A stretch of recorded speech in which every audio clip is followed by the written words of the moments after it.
dalam suratul Mulk ayat yang ke-6, ke-7 dan ke-8. Allah Subhanahu wa taala berfirman, "Walillazina kafaru bi rabbihim adzabu jahannam wa bi'sal masir," kata Allah. Dan ada pun golongan orang yang ingkar, yang kufur, yang tak taat, yang lawan aku, bagi mereka neraka jahannam wa bi'sal masir, dan adalah neraka jahannam itu seburuk-buruk tempat kembali, kata Allah. Idza ulqu fiha, setiap kali mereka dilempak, dicampak masuk ke dalam neraka jahannam, sami'u laha syahiqan, mereka akan mendengar suara jeritan, ngauman, jerkahan neraka yang sangat memedihkan. Tuan-tuan, bila kita jatuh dalam neraka, belum sampai lagi di dasar, belum lagi kena seksa, baru duk terawang-rawang ni, baru duk melayang nak jatuh sampai di dasar yang ratusan tahun baru sampai. Maka pada ketika kita terawang-awang dalam jurang api neraka Allah, kata Allah, kita akan mendengar neraka menjerit-jerit, mengaum-ngaum, menjerkah nama kita. Dan suara neraka begitu menyakitkan. Ini firman Allah dalam suratul Mulk, ayat ataupun surah yang kita duk baca tiap-tiap malam untuk mengelak azab kubur. Tuan muslimin sidang Jumaat sekalian, belum lagi disiksa, baru dengar suara. Sakit dah, azab dah. Kullama ulqiya fiha faujun sa'alahum khazanatuha alam ya'tikum nadhir. Setiap kali dicampak masuk, maka para malaikat akan bertanya kepada ahli neraka, alam ya'tikum nadhir, wahai ahli neraka, alam ya'tikum nazir, adakah ketika kamu hidup dulu tak datang peringatan tentang syurga, neraka, dosa dan pahala? Tidak datang Rasul membawa agama kebenaran? Hang hidup dulu hang tak pergi mengaji ke? Hang hidup dulu hang tak dengar syurga, neraka, dosa, pahala ke? Yang hang duk main terjun dalam neraka ni siapa suruh? Para malaikat bertanya kepada ahli neraka.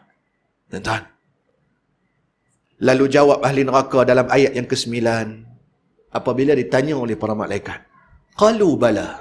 Para ahli neraka akan berkata, qalu bala, bahkan tidak wahai malaikat, qad ja'ana nazir, telah datang pada kami peringatan, pencerahan tentang syurga, tentang neraka, dosa, pahala, tok guru dan sebagainya daripada main mengajar. Kami dengar ceramah, kami dengar tazkirah, tetapi malangnya fakazzabna, kami dustakan, kami tak percaya, kami tak ambil tahu. Maka pada ketika itu malaikat kata, rasailah azab neraka yang sangat pedih. Tuan muslimin sidang Jumaat sekalian, kita minta dijauhkan daripada golongan seumpama ini. Dan kalau kita minta dijauhkan saja, tanpa ada usaha untuk kita mai mengaji, untuk kita mai masjid, meramaikan rumah Allah, seperti mana kita boleh mai ramai pada hari Jumaat ni, tuan-tuan, hanya sekadar niat saja. Tidak ada usaha dan tidak ada kekuatan dan keyakinan untuk kita ubah diri kita, maka benda lagu itu tidak akan berubah sampai bila-bila. Maka tuan-tuan, bahagikanlah masa dengan dunia dan juga akhirat biar seimbang. Siang kita cari rezeki makan kedarah dah, malam mailah duduk mengaji. Yang duduk di rumah tu siapa suruh? Duduk tengok TV dan sebagainya, bukan ada manfaat faedah apa. Kita ni bodoh piang, tak ada ilmu, kita mengaji. Bukan kena duit tuan-tuan ni, mai duduk ada ikon dan sebagainya. Maka biarlah kita keluarkan diri kita daripada kejahilan, bersegeralah dalam melakukan kebaikan. Tuan-tuan muslimin sidang Jumaat sekalian, biarlah kita segera melintasi titian sirat kelak pada fasa yang terakhir sebelum kita masuk syurga ataupun dihumban. Nah, kita tak mau dihumban dalam neraka, kita nak melintasi titian sirat dalam keadaan yang selamat dan menikmati syurga Allah Subhanahu wa taala. Maka dalam surah Maryam ayat yang ke-71, Allah Taala kata, seorang pun kita takkan terlepas daripada melintasi neraka. Dan ini adalah ketetapan daripada Allah dalam ayat yang sama. Tetapi pada ayat yang ke-72, Allah memberi sedikit berita gembira kepada orang beriman dan bertakwa. Kata Allah, thumma nunajjil ladzina taqaw, lalu kata Allah, kami selamatkan golongan orang yang bertakwa. Macam disebutkan di awal khutbah tadi, nak pada bertakwa mesti beriman, nak pada beriman mesti berilmu, nak pada berilmu mesti mengaji.